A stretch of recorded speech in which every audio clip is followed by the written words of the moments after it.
Everybody has this mentality in that world that we've got a relationship with a lender until it's not in their favor. And then it's like, "Hey, you're just a number on a file. Please pay us. We don't care what it costs you or how bad it hurts. We're done." And so when I weathered that storm, I was lucky enough to not have any foreclosures, not have any bankruptcies, and got out of it. But I literally just wrote checks to where it just about broke me. That's what happened to a lot of guys. I thought that I was doing the noble thing by saying, I'm paying my loans, I'm paying my debts, and not handing any keys back like guys were doing. And I went back to go get more financing, and they're like, "Well, that's a great story, but what have you done for us lately? We really don't care." And I was just blown away. I was like, wow, I just went through absolute hell for a couple of years doing what I was raised to do morally, and it didn't matter at the end of the day. Lessons learned again. Welcome to the Builder Straight Talk podcast with your host, Michael Creasa. Get the unfiltered truth from the trenches of construction, real estate, and funding. This episode is made possible by our parent company, Sound Capital, funding built for builders. Well, hey there, friend. Michael Creasa here. And in this week's conversation, I'm sitting down with a builder by the name of Damon Comerio. And fascinating story. And unlike so many other builders that I've interviewed, there was no father, no uncle, no grandfather, no kin, no friend that took him by the hand and introduced him to production building. This guy literally cut his own path. And what I mean by that, he started off with a single lawnmower cutting grass. And then he expanded, bought a few more lawnmowers, hired people, and grew this into a lawn care company that he eventually parlayed for a lot of zeros, which gave him the cash flow to get into construction. So how do you make that transition from cutting grass to, laying down lots, building homes? Well, we'll talk about that in this conversation. What makes this story even more compelling, it's not just about the growth, it's the integrity, the resilience, and the systems that he built along the way. And then he got punched in the face like so many other builders did in 2008. But from that, he learned the realities of what the pressure of scaling is, the hard way. And so we're going to talk about how he made that transition from lawn care to building, and what he learned in '08 about capital, lenders, and risk, and the systems and processes that he incorporates in his business today. So I know you're going to enjoy this. Speaking of enjoy, please give me a hand here with a simple click of your mouse. Subscribe, like, and share. I'll repeat that again. Subscribe, like, and share. That will help get this podcast through the algorithm so many other builders like you can enjoy the content that we're creating here. So again, simple click, subscribe, like, and share. So without further ado, let's jump into this conversation with Damon Comerio. I know you're going to enjoy it. Let's get into it. Well, Damon, I'm excited to have you on the call today. First of all, thanks for taking the time out of your busy schedule. I know you're doing many, many things that we'll get into here. So let's just start with the pleasantries. Thank you and welcome. Hey, appreciate it. I'm glad to be here. This is going to be great. Yeah. So let's start off where all stories begin. Once upon a time at the beginning, before you got into construction and you were working on that beard, what were you doing? Yeah, I started on the beard when I was about 12, I guess. And here it is today. I've been doing home building. I've been in the home building space for just about 21 years now. So it'll be 21 years this April. And before that, I was in the lawn care industry. So when I was in high school, I started a push mowing neighbor's yard, that kind of thing, kind of grew that into a business and ended up selling that company in 2005. And so when I sold that company, I got into home building. At that point, I was doing work for some home builders as far as mowing the spec houses and landscaping and irrigation and stuff like that. So that's kind of how I started brushing shoulders with subcontractors and other builders and kind of seeing what was out there, if you will. And so I was kind of getting burnt out on the lawn care thing, just the situations that we would have with employees, and just that's really all I knew, And so at a young age, I started doing that. And so I kind of got thrown into the fire as far as how to run a business and what not to do, and learned everything the hard way. Wrote every check, that I didn't need to write to buy myself out of whatever that problem was that I've created or somebody else created. It just got to be to where I was like, you know what? I'm done. I've had a good run with this. The industry was kind of changing. This was pre-technology stuff. So it's like, we didn't have all that social media. We didn't have any of that type of stuff. It was like email was starting to become a thing, and trying to figure out how to implement that in your business. And so, really, really bootstrapping it all. And it took a long time, hard time, but got to a point where I could sell that off and then kind of parlayed that into building some spec houses and kind of took it from there. Wow. So how old were you when you sold the lawn care company? Oh my gosh, I can't do math that great. It was 2005. I'm 47 now. So I don't know, my 30s. Does that make sense? Does Yeah, that you didn't think add up? this was going to be a skill testing question No, type thing, no, did not you? at Yeah. all. No, I'm gonna fail hardcore if you Yeah. want me Well, to I'm do just the figuring math for you. at 30, you've just sold your first enterprise off, right? Of all the things that you could have done, you mentioned, the hardship of having to cut all the check. You've got employees to manage. And then you figure construction is going to be what? You sit on a boat somewhere, smoke cigarettes, and it's all done for you. Like, aren't you That's what I stepping saw guys doing. Yeah, Okay. literally flying their planes, smoking cigarettes, drinking beer, live in houses, big houses, and I saw all that, and I was like, "Oh, okay, this makes a lot of sense. Let's figure that out, right?" So, yeah, that's literally what happened. Don't mock it. Two of the builders I've interviewed have G6 jets. So, yeah, Yeah. they've done well. They've done really Yes. well. Yeah, it can be a great business. Depends on your market and the product and all that, obviously. There's a lot of things that affect this business, which can make it hairy sometimes, but it's a good business to be in. You rolled right into like, what gave you the confidence to say, okay, I've got some cash. First thing I'm going to do is I'm going to build a home with no experience, but I'm going to Yeah. build my first home to sell. Like, where did that come from? So a couple of the builders that were in the area that I did work for, I knew them 6 different ways from Sunday as far as other people knew them, people I went to high school with knew them, all this stuff. And so I kind of started talking to some of the subcontractors and kind of showing that I wanted to have some interest in this. And this is kind of before I had a contractor's license. And so I started out just being a project manager, just building one house in the neighborhood I lived in. So I basically bought a house in the community that they were building. And the secretary at the time was kind of a good friend. And she basically was like, look, you need to build this house this way. So I basically said I wanted to build a house. And they were like, okay, great. We'll pay you, $6,000 or whatever to build this house. And so I could watch it every day when I was at home because I could leave and go to work. And when I still had the lawn care company and was basically building it at the same time as I was selling the lawn care company. Basically, it was just like, hey, call this person, do this. These subs build the same house over and over again. They really knew what to do. And so they kind of taught me the ropes. The next year, I think I did 36 houses as a project manager and then got my contractor's license and then went and did my own thing. I learned quick. I get into it. I'm serious when I get into stuff. And so I basically just dumped everything I had into it and just sorted it out. So it wasn't easy, but I got it sorted out. Man, 1 to 36. I'm going through my thesaurus here. Is there a word for builder savant? Yeah. I'm just trying to find that here. Well, it was just it was in a couple communities that they were actually about an hour apart from each other, but it was the same couple of floor plans over and over and over again. So it was literally just rinse and repeat. And that's what kills me about some of the project managers these days is that the lack of organization. I mean, you couldn't do that if you're not organized, right? And this was before software. And so we didn't have, Builder Trend and Co-Construct and stuff like that. I was writing it down on a Big Chief tablet. It was just like, I don't know, some of your listeners don't even know what a Big Chief tablet is, but it's a legal pad for all you guys out there. So I would go to these job sites and I'm literally just jotting every note down that I needed. Done, not done. And then I'm a process guy. So I literally had zero paperwork. I had no direction. I didn't know anything. I didn't know what I didn't know. And so I basically started making processes and figuring out, okay, this is how this works. Here's who goes here, making a map for this, that, the other to speed it up for me so that I could actually implement that and be productive instead of just running around like a chicken with my head cut off. And so, doing this 20 some years, I've seen a lot of project managers come and go that just can't figure out 2 or 3 houses. They're not organized. They don't write anything down. They rely on their memory. They're scatterbrained. They don't want to use technology and they go all over the place. And then they wonder why it all unravels and falls apart. Well, I didn't have that problem because I really, really, really focused on it. That is kind of a 2-part thing because if your subcontractors are no good, then they're going to run you ragged. If you're constantly having to babysit them and fix their deficiencies and all of that. So that's a big component of it too, is just having a good sub base that respects you and your time and you do the same with them to where, if somebody says they're going to do something, they're going to do it rather than you got to drive an hour over there just to find out that they never showed up. That's no good.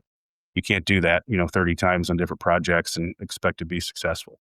I'm still enamored by that number going from 1 to 36. I mean, that's a quantum leap. Are you working for a builder at this point? Are No. you still, so you're on your No, own? I did that for probably less than a year and then took that money that I had from the lawn care company and built a couple of spec houses and learned that the hard way because it was, we were starting in 2007, so sold in 2005, so 2006, 2007 we all know what kind of happened around that point in time. So that was brutal to get into a high stakes, expensive business like this and not even understand the economics behind it, because I really didn't, if I'm being honest. It was just, hey, this should work. It worked for us. Everybody else is doing it. Buy these lots, build these houses. Everything should be good. Well, it wasn't all good, and so had to learn a lot of lessons that way too. And wrote some pretty big checks, but we weathered that storm and kind of battened down the hatches and figured it out, and then started fresh, a year or so later, once we could actually get some lending back, because everybody just shut the faucets off, So I'm not going to, I guess, spend a whole bunch of time digging through all of that, but everybody's lived it, that's been in this space for that long. So not a lot of fun. Learned a lot of lessons. I wish I didn't have to learn, but it was what it was. Well, I use this metaphor maybe too often, but it's rough seas make for good sailors, right? Yeah, And I as a guess. builder, Yeah. if you don't go through that, you're not going to learn how do I delegate? How do we keep margins high, costs low? And I guess my question is, do you think not knowing what you didn't know actually helped you get through the recession? Was there an element of being naive and not realizing how bad things were that actually brought you through the other side? Well, that brought me into it, obviously. I wasn't too exposed. I mean, I only had a couple of houses. I think I had like 4 or something like that. But I mean, that's still at the time, that's, over it was 1.5 million maybe. And it's probably more than that. It's probably a couple million if I'm looking back. This was quite a while ago. They weren't huge houses. They were kind of what we call starter homes today, if there is such a thing anymore. Yes, I was naive in that I didn't know what I didn't know. I didn't know what was coming. I didn't know what to expect. An example, of that is relationships you have with lenders. It's like everybody has the mentality in that world is that we've got a relationship with a lender and that's what we want, right? Until it's not in their favor. And then it's like, now you're just a number on a file. Please pay us. We don't care what it costs you or how bad it hurts. We're done. And so when I weathered that storm, I was lucky enough to not have any foreclosures, not have any bankruptcies, and got out of it. But I literally just wrote checks and wrote checks to where it just about broke me. And I mean, that's what happened to a lot of guys. It either broke them or almost broke them, and then they crawled their way out. And I thought that I was doing the noble thing by saying, "Okay, great, I'm paying my loans, I'm paying my debts, and not handing any keys back like guys were doing." And I went back to go get more financing, and they're like, "Well, that's a great story, but what have you done for us lately? We really don't care." And I was just blown away. I mean, just blown away. I was like, wow, I just went through absolute hell for a couple of years, doing what was raised to do morally, all that, to make sure that everyone was whole, and they were. And it didn't matter at the end of the day. It was just like, great. And I saw guys Yeah. that filed bankruptcy that lost everything a year later. They got some investors involved and they're out there swinging, throwing boards in the air again. And it's like, wow, okay, lessons learned again there. Yes, the naiveness got me into that. And I really had to buckle down and focus on what is our exposure? What's our goal here? How are we going to get out of this? Do we want to be in this anymore? What are we going to do? I mean, was a long time ago, but going through all that was a hard, hard time. I wasn't married at the time, had no kids, so I didn't really have anybody that I had to support, which is great because that would have been a whole different ballgame. There's a couple things that you said there we should unpack. The fact that in your heart you knew that you had made a promise. In essence, you had made a promise. You borrowed money, and you were going to make good on this. And you're taking care of your trades. You're paying your bills. And I get it that you look over and hey, Bob over there seems to have the get out of jail free card, and he's cheating.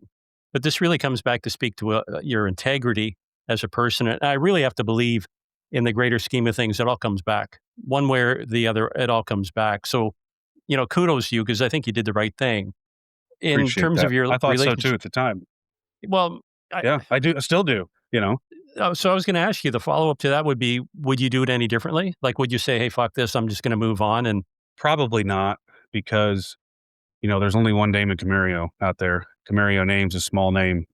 You know, I wouldn't want to have that on my reputation for myself, for my kids, for my family.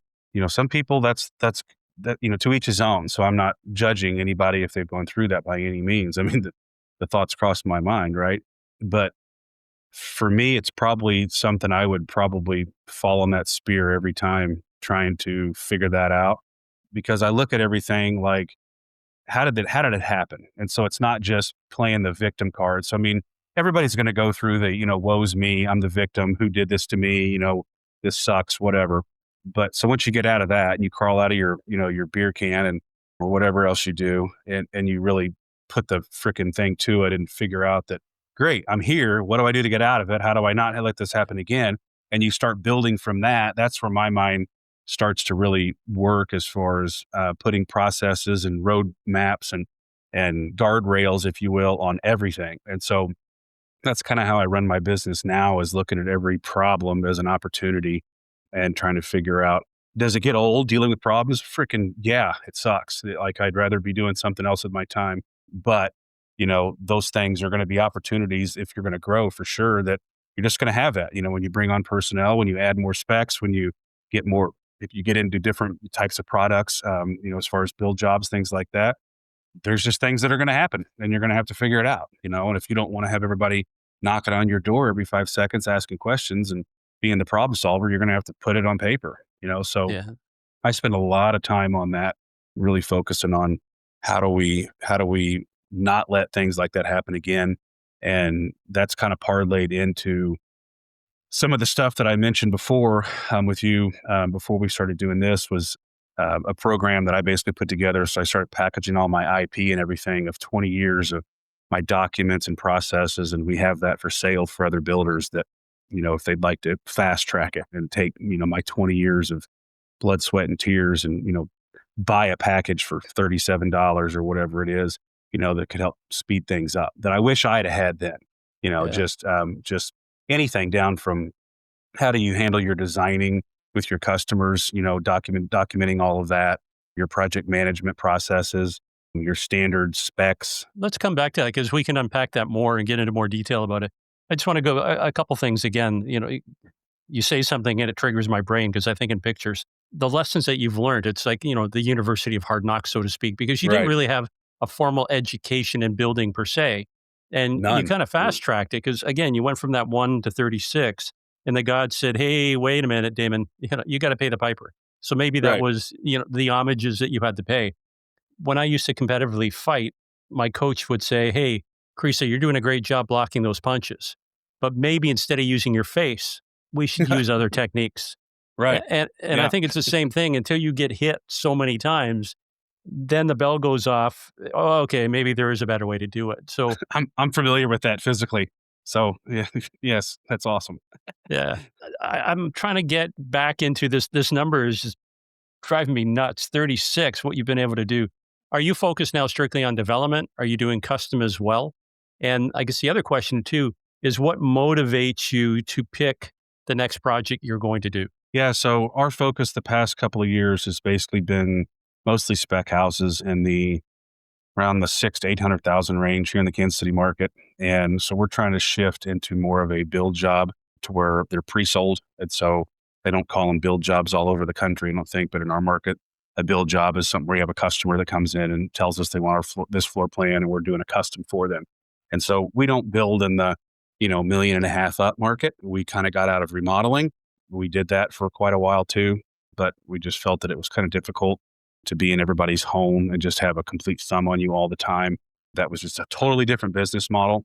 And I wanted to go a different route. So we stopped doing that. We tried to focus on a certain price point with certain floor plans that would fit our market. And we're trying to expand that right now. So I've spent about the past year, about a year and a half now, making new floor plans and all of the marketing that goes with that. So we can have smaller, less expensive product and then parlay that into developing to where we can have the product that'll fit in the new developments that we want to create so that we can kind of be our own developer and builder at the same time.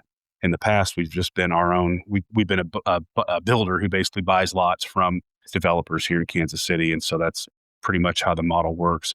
I mean, there's probably, 95% of the builders in town all buy lots from a handful of, probably a dozen developers at best. And so those developers don't always build. Some of them do, but that's kind of the model. Unlike in larger cities where you have, your national guys are going to develop their own ground, build their own houses, and it's just for them.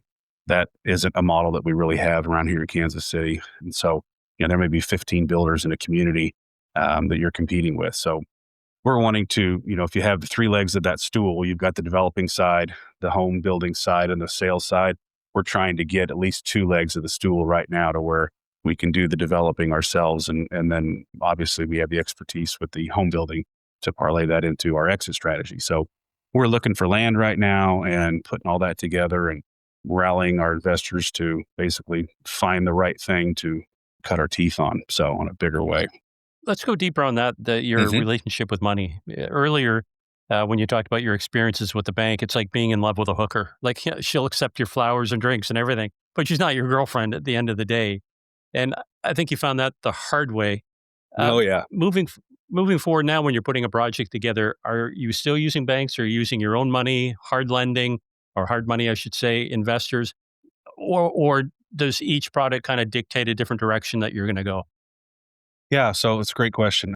In the past, it's pretty much been 100% just local lenders. And so, which has been problematic because, you're only as good as your balance sheet and everybody's going to have a limit.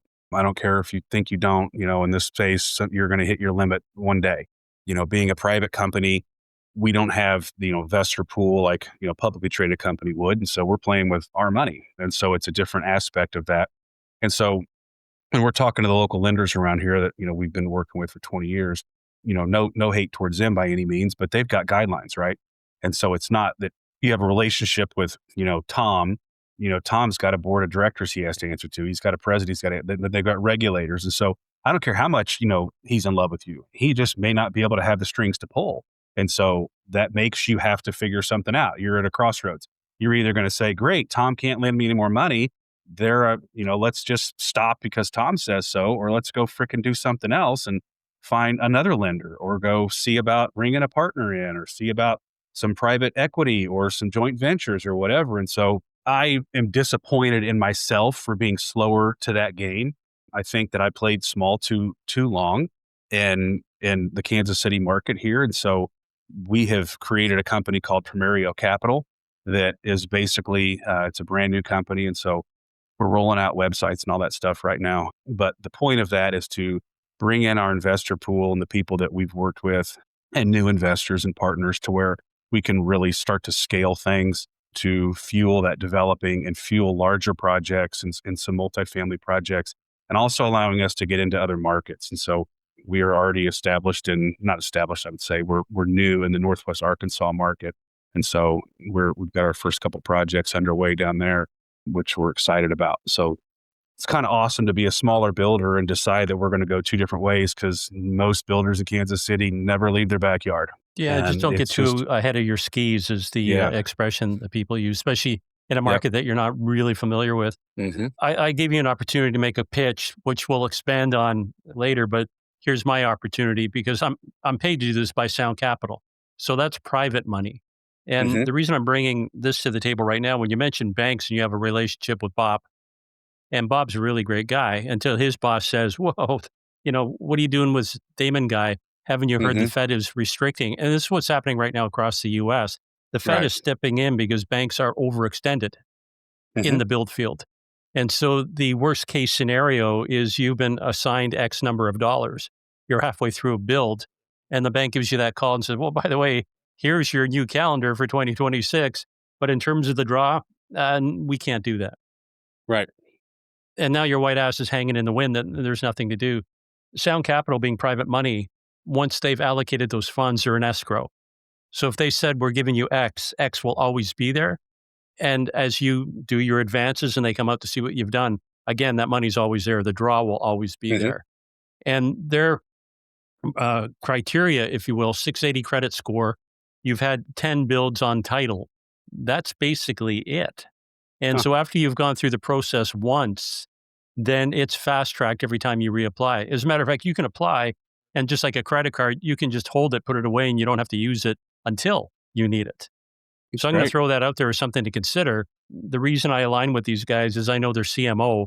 I've known the guy for almost 20 years. And when he reached out and told me what he was doing, being part of this company, and get me to do the podcast, I guess the real mitigating factor was I know him, I trust him, I like him and everything he stands for. And I know he wouldn't align himself with a company that didn't have the same values Sure. and integrity And I take that right back to the beginning of the conversation with you when you could have gone left and just left everybody in the dust and tried to make yourself whole, or the path that you took, which was, yeah, I can do that, but it doesn't speak to who I am.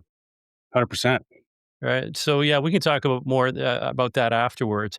In terms of the builds, when you're looking at something now, as you said, you're going to be expanding into, Kentucky, Northwest Arkansas. Arkansas. Okay. Hmm. What is it that really rings the bell for you? Like, what are the pieces that have to come together to make you say, yeah, I'm going to buy this one versus developing that one? Wow, there's a lot that goes in that. You want to talk about market or just Take it right individual from the beginning, project? because again, one of the mistakes that I've seen builders make, and I'm new to this. Talk to me like I'm six. I've done 50 some odd interviews, and I've got to interview guys that are just starting out. They were Hmm. framers, which is interesting because they're framers or they're pouring concrete, and the bell goes off in their head, going, "Hey, you know what? I can pull a bunch of guys together. How come we're not doing this?" And Sure. that's the genesis of a small construction company. And I've also had the pleasure of interviewing guys that are doing 1,000 doors a year. And the way they approach things are completely different.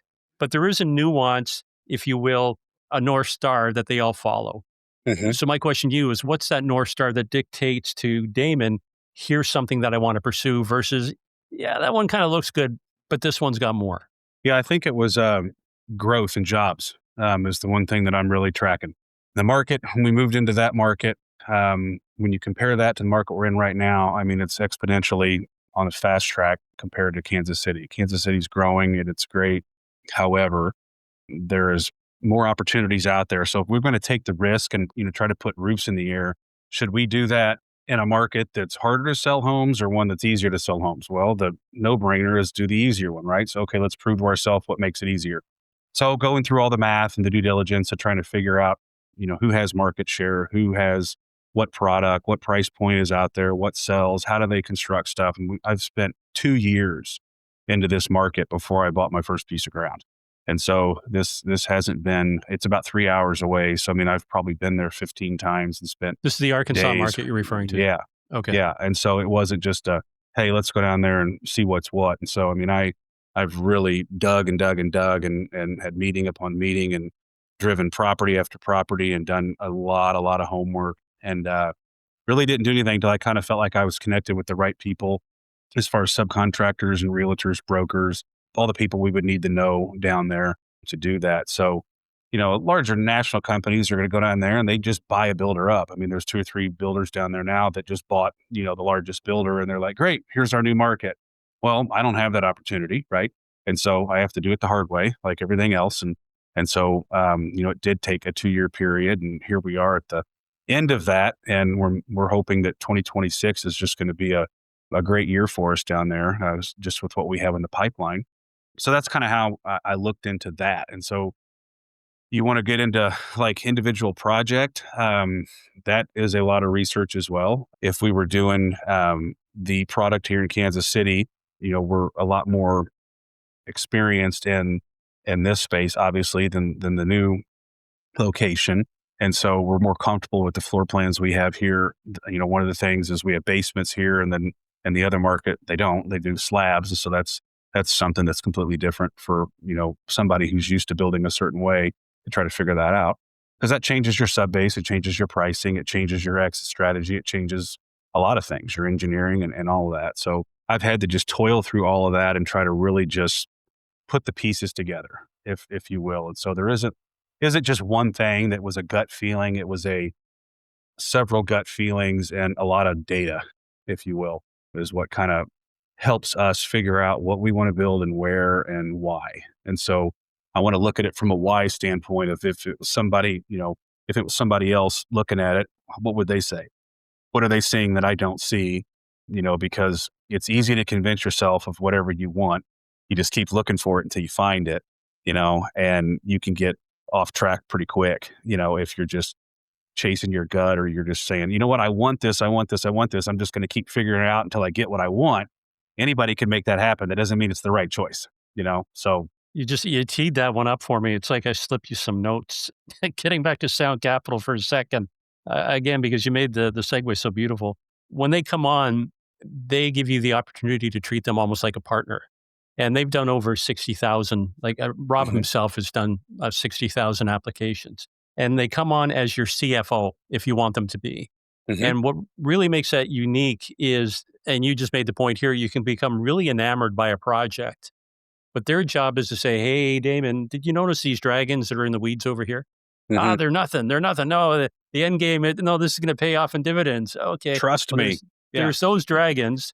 But over here, you see those sea monsters? And Yeah. so their job is to become the third eye in the room, not trying to talk you out of a deal, but making you aware of what the hazards could be. And Sure. then you make the deform versus again, going back to your friend Bob at the bank. It's like, did I send you a calendar today? Because they don't care. Their job is to lend you money. And with the Right. grace of God, you pay it back. Or they knock at your door in the middle of the night and say, hey, we're here to talk. So let's segue out of here. Back to Arkansas, in terms of a price point, was there a sweet spot that you were looking at, like entry level, or as they would call attainable, mid level, let's say middle class, if you will, or upper end? What made you gravitate? Yeah, probably more of the attainable Okay. first time type of buyer, and then maybe a little bit of a move up. And so the goal was not to be on the higher end custom.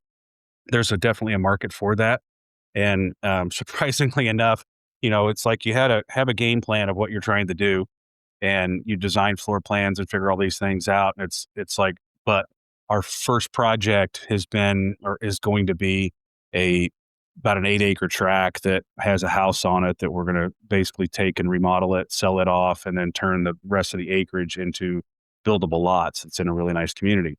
Well, those are going to be $1 million plus houses. And so it was not what we wanted to do, but the math penciled and the data was there to say this is a good deal. And we already had some floor plans that would work. And so, with some tweaking, obviously, that we're basically going to roll with. And so what I wanted to do and what I planned on doing is just not what's going to happen right out of the chute. And that has to do with land position. And so, it's a 2 year turnaround before you're going to be able to have a development in that area and actually have buildable lots. And so we've got to, since we're not buying a builder with their pipeline, right, we've got to figure out what we can do in the meantime.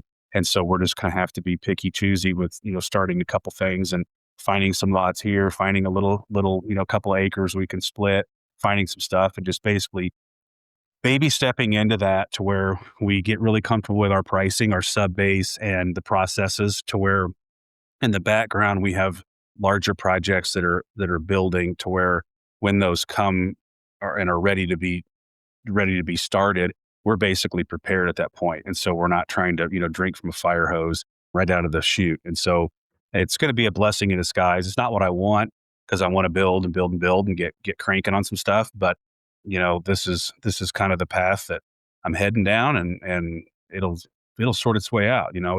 It's not always about what I want. There's a guy upstairs, I believe, that has a plan for us. And, just because it's your plan doesn't mean it's his plan. And I've had to learn that lesson a lot in the past couple of years. And so when you say has there been like a North Star? I'd honestly have to say that praying about it and believing, in what I believe and looking for guidance and all that has been a really big part of that I really didn't have before. And so that's been a real game changer for me in the past 2 or 3 years, just with the people I'm around now and the influences I have and the connections that I've had and the doors that have opened easily versus trying to, um, you know, make something happen that shouldn't happen. And it's easy to get in trouble doing that. I'm a product of that. Yeah, we should underscore that and kind of pay tribute to it because what you said, the doors that open that you would have never expected or even thought of. So some of the builders that I've talked to are Christian, and I'm finding Mhm. more and more developers are Christian. And one of the questions I asked is, okay, was there ever a time that your back is up against the wall and you thought, this is it, we're done, we're done. I'm Oh, just going to a walk time? away. Yeah, like yeah, just What, this week? yeah, Like, no, I mean, yeah, there's been plenty of those. Yeah, like 100%. I mean, '08 that's, especially, there's been a few that said, the one builder, John, I'm having a brain fart here, John C. Jones, Mhm. Murfreesboro, Tennessee. And he said when it hit, he basically just curled up in the fetal position. He didn't want to come out of his bedroom. And he said, Mike, it took weeks for me just to get the courage to put on my pants. And I said, but I had to do it. I had to Yeah. go through the motion, if nothing else. And he says, I prayed like I never prayed before. Yeah. And he was underwater. The bank called him literally on a Friday, I think it was, and said, you owe 200,000. We want it by Monday. It's like, yeah, okay, sure. Right. My insurance policy doesn't even go that high. Right. But, and he says, through the grace of God, Monday morning, I get a call from two of my business partners. So he's got commercial, he's got industrial, and he's got a real estate brokerage. Mhm. And they called him up and they said, John, we know that you really like this. It's an investment that they had together. You probably don't want out. But if you do, we'd be willing to take it off your hands. And they had no prior knowledge of the fact of what he was going through. When all the dust settled, it came out to 2001, $201,000. So out of debt, That's awesome. back on track. And, same thing. He says, the grace of God. And I'm Divine not, intervention. yeah, I'm not ashamed to say, like many people are, they don't want to go down that path. You can't talk about God and religion. Screw that. It's my show. I can talk about whatever I want to. I just So brought it up. let me put that back to you. Was there a moment in your evolution, and you said, what time is it basically today? But a serious one where you thought, man, what was I thinking? Yeah. Honestly, I mean, that was a point, in the '08 stuff, '07, '08 stuff. I didn't have a relationship that I have now with religion that I could lean on. And so I've gone to church my whole life, and I'm, a glorified pew sitter, as my good friend Poncho would say. Basically spent, my whole life sitting in a pew, not paying attention, doing all that. And just, it was just like, hey, what are we eating for lunch? And then I'm back to being a heathen, that Sunday afternoon. And so it wasn't something that I really paid any attention to or even thought about. And I'm kind of ashamed of that because it was right there. It's like, it's my own stupidity of not even thinking of that because I knew better. So fast forward to COVID, right? So COVID was brutal. I remember laying in bed and, they were running the stats on the news every night of how many dead people there are, and it's like, okay, this is insane. And trying to figure out who was an essential worker or not. And I'm just like, great, here it is. Here's the next thing, like, why would I be an essential worker? We're out of business. Great. What are we going to do? Right. And that didn't happen. It was like construction became essential and we were able to get through that. And then business skyrocketed. I mean, it was the best couple of years we had, building houses but that led to other problems too. Right. So at that point, I really didn't still have it. And it was about 2.5 years ago, I kind of just personally hit a rock bottom on some things and, kind of fell apart and was just really in a bad spot. And I'm not ashamed to, talk about it here because a lot of people go through that. And so, I've got a wife and 3 kids, and there's a lot of pressure with having kids and having a wife that you're responsible for. And we were on a single income at the time. We still are. And, my wife, she stays at home, and we are homeschooling our kids right now, which was not our plan. It just so happened with the schools that they went to, they were getting sick so much during the time and COVID and people not being able to go. We're like, you know what? They're not learning anything anyway. Let's just go home and homeschool. So that's a whole nother thing to unpack. But that meant that my wife walked away from a nice income to just now it's me. So it's like, there's all this pressure starting to mount. And if things aren't going the way they want, it becomes serious. And so, I started looking for some other things, and I had a good friend of mine who invited me to go to an all men's Bible study. And I went to this on a Tuesday night, and I still go to it. It's been like, I think the first year I went every night, or I went every Tuesday and only missed like twice. So got to meet a lot of good guys. The kind of the theme behind it, it's at a Harley Davidson warehouse actually. And so most of the guys are bikers, and it's a men's only. It's all walks of life. I mean, you've got guys in there that are just out of prison, that are going to prison, that are recovering addicts, that are current addicts, that were homeless, whatever, and so just come as you are, do your thing.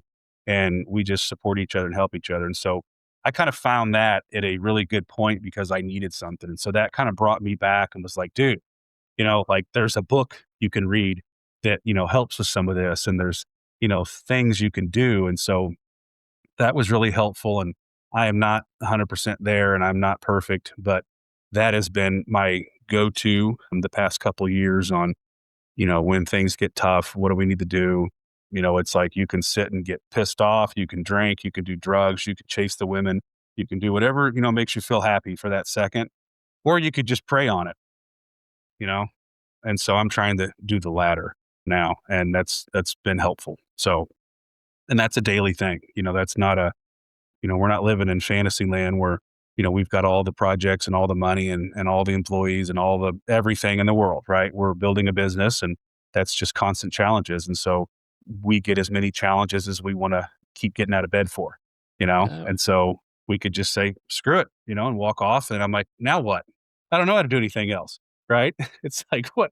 There is no plan B, and there never has been, So we're gonna figure this out. It's gonna be fine, you know. You gotta take a moment and just take a deep breath and look at where you are today and look back to when you bought your first lawnmower.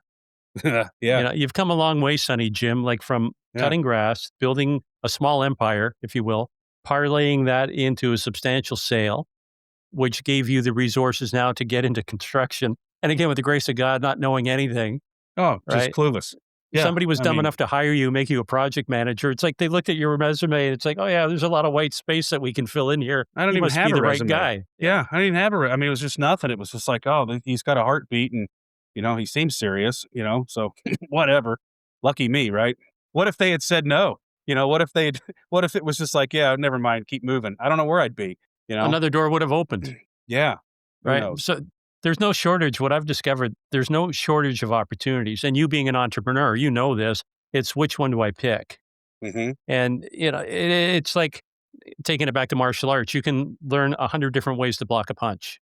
And when you're training, oh, okay, it's all wonderful. But until you put it in practicality, when somebody's actually coming down on you, Hmm. which one do I pick? And Yeah. you're Hopefully overwhelmed by not the your face. options. And then somebody's handing you your ass on a plate. Yeah. Right. Yep. Yep. Yeah, this pretty I face didn't come naturally. I did Krav Maga for about 9.5 years, and so I don't know if you're familiar with that, but Yep, it's very much. a lot of fun, and so that helped me get a lot of things out that I needed to get out on on the bag, and whatever else. And we were training with some guys that were doing MMA fighting, and so we get to go in there and spar with them, and just complete amateur over here, but I just love to get down and beat on people and receive that. So that's a good thing. So I know exactly what you're saying. Hopefully, not dodging those punches with your face. Yeah. There's Oh, other no, means. that's the problem. I wasn't dodging them. That's Yeah. the problem. Man, I don't there's so many opportunities. I'm not sure where to pivot from here. So here's the logical extension. So again, reviewing the timeline. Grass cutting, Hmm. business parlays to cash, cash leads you to another business, construction. You hone your chops along the way. You make mistakes like everybody else does. And now you've ascended to a point, if you will, let's call it the leadership position, where what you've learned, you've been able to package and you want to be able to give it back to the industry. How did that come to be? And then let's talk about your product and what you have. Thanks for teeing that one up. So basically, I was kind of researching ways of having some residual income. And so I was like, you see all these influencers out there, and everybody's all over social media, and you could look at the stats and see, what kind of money some of these people are making.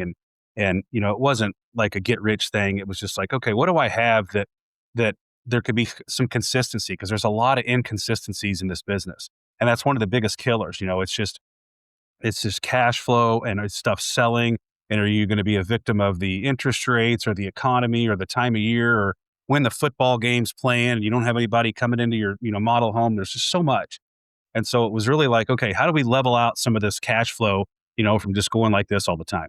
And so I was just racking my brain for almost a year and a half, maybe, of trying to figure out, what do I have to package? What do I have to sell? What could it be? And so I started to see some things online, some things that people had that were kind of similar. They were real estate based stuff, but not from a home builder's perspective. And so I started kind of doing some homework on that and figuring things out. And I actually went on a missions trip for the first time ever. Did not want to go. I went to Asheville, North Carolina, with some folks from my church, and didn't know any of these people, and got a couple of really good friends out of the deal.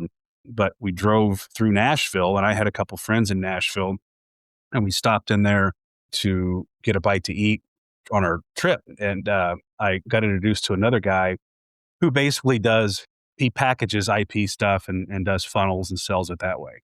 And so I had heard about that and knew kind of how it worked and all that, but I didn't have any experience. And so long story short, I basically figured out after 2 or 3 different iterations of what I think the market should have and what we had to show for that, how to make those into packages, and then basically how to get that out to the market to sell. And so it's kind of a new venture for us. It's only been out for about 6 months. And so we're not really pushing it extremely hard right now, but it is out there. It's called HomeBuilder Guides, and it's basically got, I think there's 5 or 6 packages, and they go in a tier product where you can, I think the first package is like $37, and it's like 11 or 12 documents that we've used.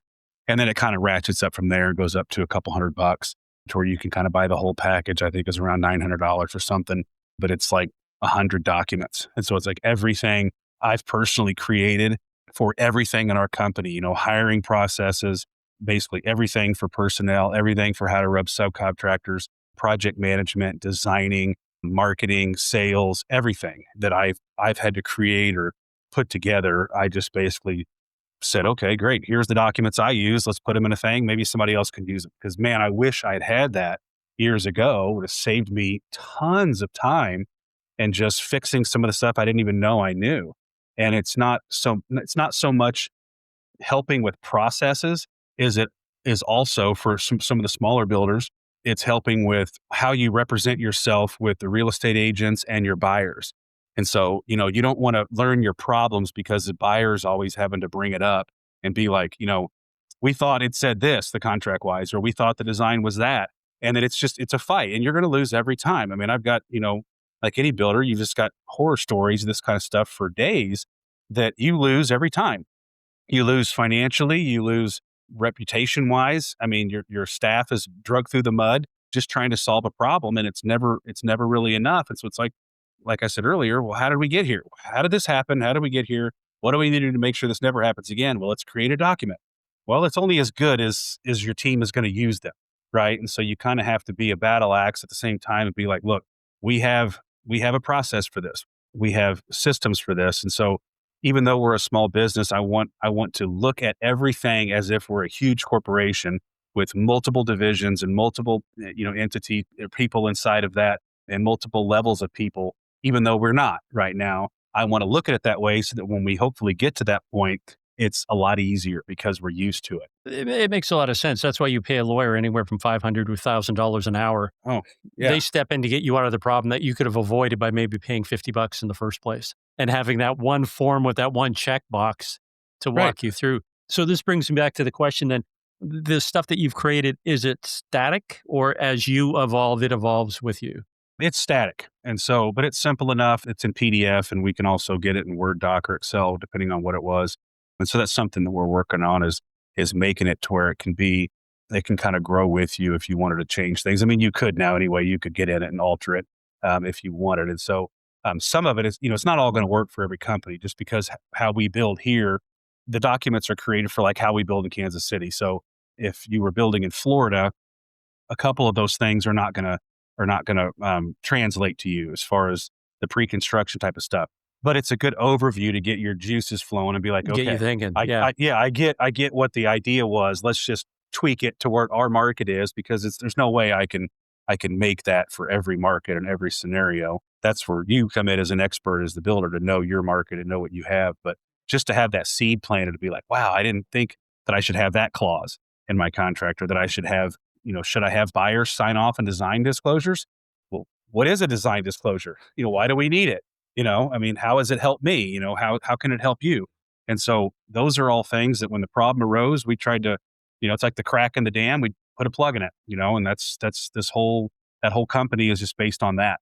Yeah. What I mean by static is as you make a major discovery, it's like, oh man, we didn't think of this. I got to put that in to update. Oh, sure. Yeah. Yeah. Okay. So the other part of this, is it, and I'll use the word ascension model, when they come to the site, is there something that they can get free just to test you out because they don't know who you are? They can buy the entire bundle.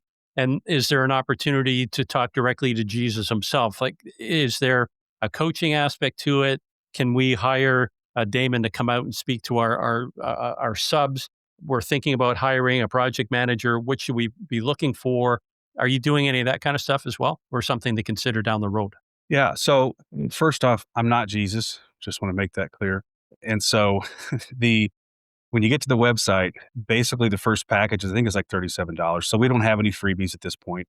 We figured that for $37, I mean, that's like, you know, that's not a lot of money for what things cost these days for getting, 8 to 10, 12 documents, whatever it is. And so I didn't think that having something that was, 5 or $10 was going to be of any value to anybody. And nobody's going to want to go in and stroke $1,000 check, to your point, when they don't even know who you are or what or what you have. And so it was like, okay, here's some things that could get somebody started. So we basically took what I think would be the best set of documents for that smaller price to basically get you to where if you were just starting out, these would be the documents you would need. Like you may not need a full-fledged, design package that's 20 pages long. You may not be there yet, but you do need to protect yourself from some liability and structure and things like that, which you can get early on for a lower price. And so if you see the value, then you can grow from there. As far as coming out and doing any type of coaching, yes, we've looked into that. I haven't done any to date, but it is something that if the opportunity presents itself, that I'd look into. And that was kind of part of the package. And I was working with my consultant guy is saying, look, this is where it's going to go to. And it really just became down of, do I want to do that or not? The answer is not a yes or a no. It's, yes, let's see who wants to talk and see what makes sense. I want to help people. And so I'm down for whatever. Okay. Let's jump back into the build. One of the things that you mentioned, that the big boys will come in and buy a smaller builder, and now they've got a foothold in a new area. Mm-hmm. Is this something, wave the magic wand 5 years from now? Do you want to be in that same position where your focus or your vision is to be big enough that we can now come in and do the same thing? Or are you happy at the trajectory that you're on right now and the rate of growth that you're on right now? I'm eager to really get moving in this space. And so I don't have any ambitions to be a small builder. I've been a small builder. I am a small builder. And so I am doing everything I can to outgrow that mentality. And it's not a money or a greed thing. It's more like a freedom thing. It's like, I know that the busier we get, the more it takes of you. However, it also provides more opportunity. And so I'm trying to get to a place where the business is running itself, where I don't have to be in the day to day. I don't have to be making these decisions that I have to make, and that I can go do something else, and that there's something there for my family, and the event that they need, that, they want that when they become of age. That's my mentality. And so, that's been kind of my focus, I guess. So is the exit strategy then to create something that you can ultimately sell? Or is it something that you're hoping maybe one of your kids steps into? I haven't thought of the sales part. I mean, that happens a lot, obviously. If my kids didn't want to do it, then that would be the natural thing. I mean, why just let the company implode? It'd be great to have an exit strategy for that. But I have 3 kids that, I don't know yet. They're all little. I mean, I've got 8-year-old twins and a 5-year-old. So, who knows what they would do? We're still watching Looney Tunes every night. So I don't know I don't know what the plan is, but that would be great. I mean, to have a company that is set up for them, that, that's part of the things that we compete with here in Kansas City. Is there's several builders who are second and third generation. They Yeah. started out with good parents and good grandparents, and mine are great too. But they started on third base. It's a big different game, And so I'm a first gen builder, bootstrapped it all with my own money and grit, and that's not a feather in my hat. It's just reality, And so I don't look at it like it's a crutch by any means, but it's just it's a different beast. Do you bring them onto the job site with you so they can see what daddy does? I have a couple of times, but they're so little that not yet. And so we've done stuff where they've sat in the back of the truck and watched the excavator move and those types of things. But they don't understand, and they're bored. I mean, they're literally just like, when can we go get some candy? And we don't care about this. But they do love to work, and they love to be around whatever it is that I'm doing. And so if I did more of that, they would definitely follow suit.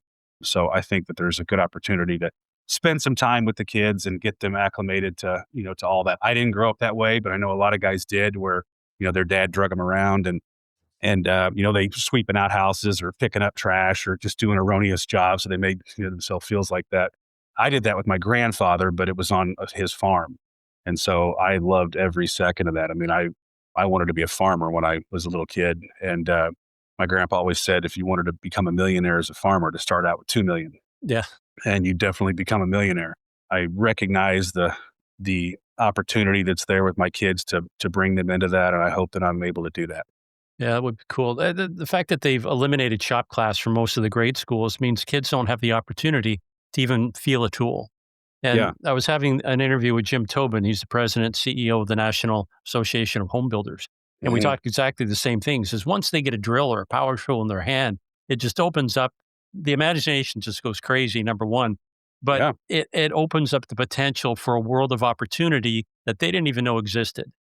Yeah. And taking it back to your kids, not to belabor this point, you're homeschooling them, the more opportunity that they're exposed to, the better. Another gal I interviewed, her name is Cami Beckert, and Camelot Homes out Mhm. of, they're in just outside of Scottsdale, Arizona. And she did everything she could to avoid the family business. She went to university, got a degree in marketing, like you name it, she did it because she did not want to be in Yeah. construction. But somehow it came full circle. And next thing you know, she's the CEO of the company.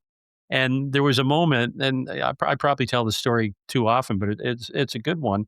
And I asked her, like, at what point was the company yours? Because you're working with your dad, type A Right. personality. So he's like the king. And the king doesn't want to let go of the throne, but you're there, right? On title, you got the business cards. Was there Right. a magical moment? She says, yeah, we were just firing up a new subdivision and we're putting up the sign, welcome to whatever estates. I wanted it here.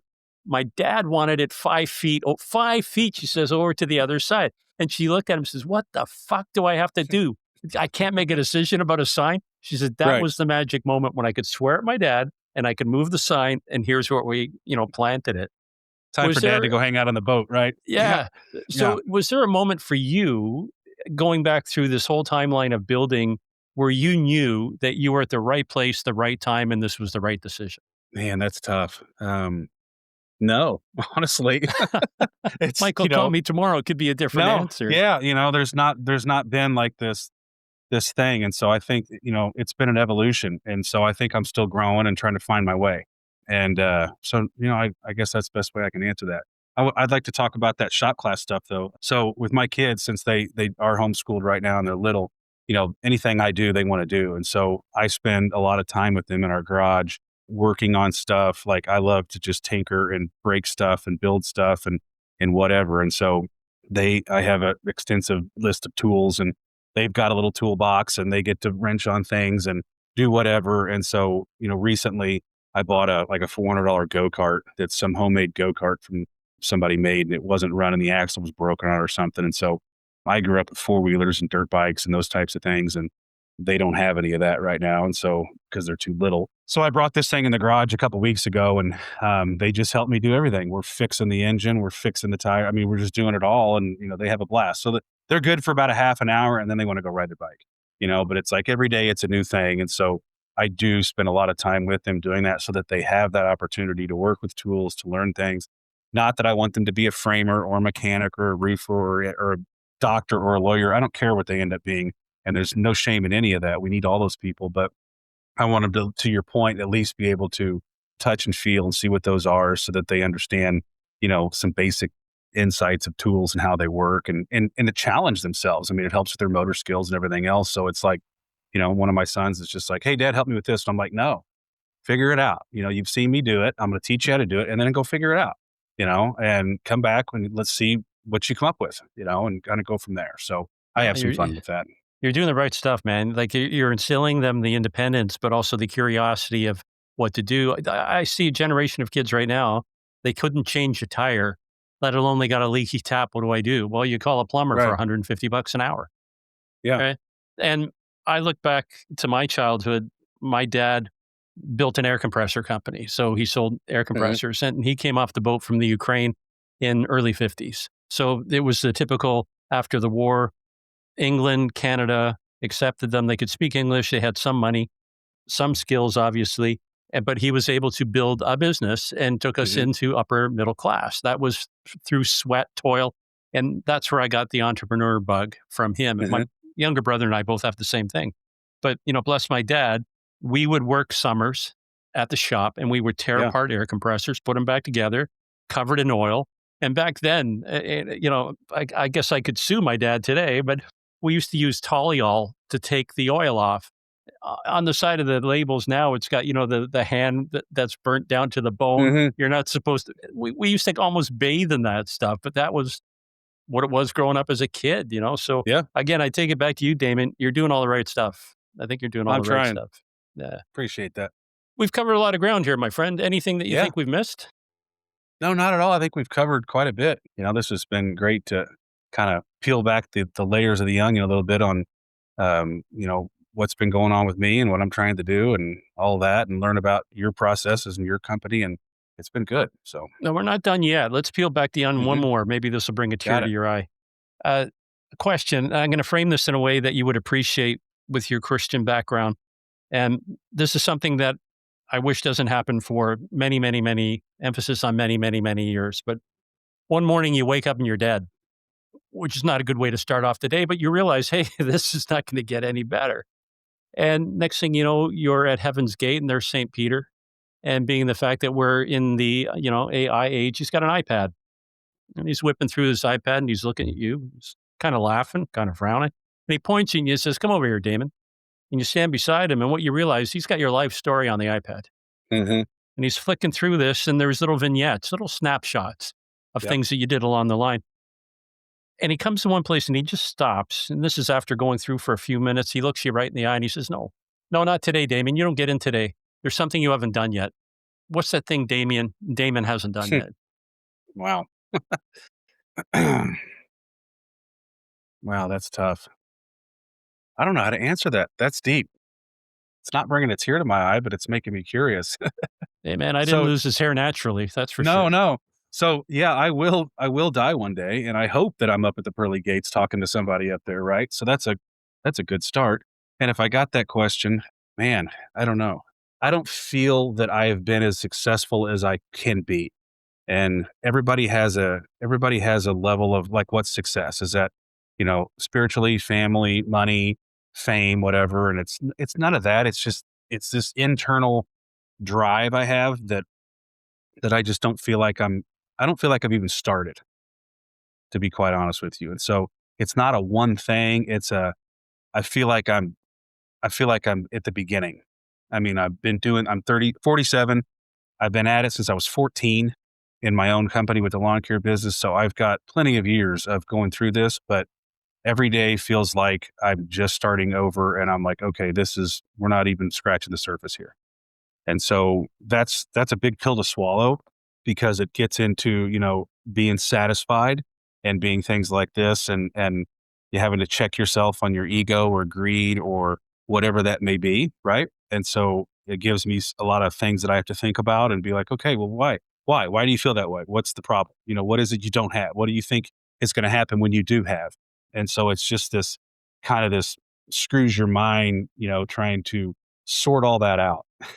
So that's where I would end up is, I just feel like I haven't even started. So fair to say you're like a stallion. You've been conditioned. You've been through paces, if you will. Now you're in the gate. All the other horses are beside you and they're ready. I don't even know. Yeah, the horn goes off, the gate's open. Now you're ready to run that race. Is that kind of where you are right now to see where Yeah. this is really going to take you now? Yeah. I feel like, I look back at, where I've come and what I've done and what I haven't done. And I just don't feel like that. Like if I'm looking at a book of my life, the highlight reel, as you referred to earlier, that I'm turning a page right now. I'm in a different chapter. And so I'm excited for what that is going to bring. I don't know what that is. I know what I would like it to kind of be. But again, I mentioned earlier, that doesn't mean that it's, what my plan is maybe not his plan. So I've got to just keep my eyes open and be obedient in what is happening around me and the opportunities that I have, that I don't squander them and that I'm a good steward of whatever that is. And yeah, so I don't know if that answers your question or not. You got something to think about for the rest of the day, my Yes, friend. I do. Yes, I Yeah. do. Wow. Damon, it's been a pleasure. I really appreciate it. One more plug here. If they want to find Yeah. out more about you, where can they go? Yeah, go to DamonComerio.com. So, And I'll put that in the show notes for sure. Yep. Thanks again. Yep. I appreciate it. Thanks, Michael. Thanks for listening to Builder Straight Talk. Make sure to like, comment, and share this episode on your favorite social media platform. And don't forget to subscribe to the podcast, available wherever you get your podcast streaming fix. Until next time, keep building smarter. This episode is made possible by our parent company, Sound Capital, funding built for builders.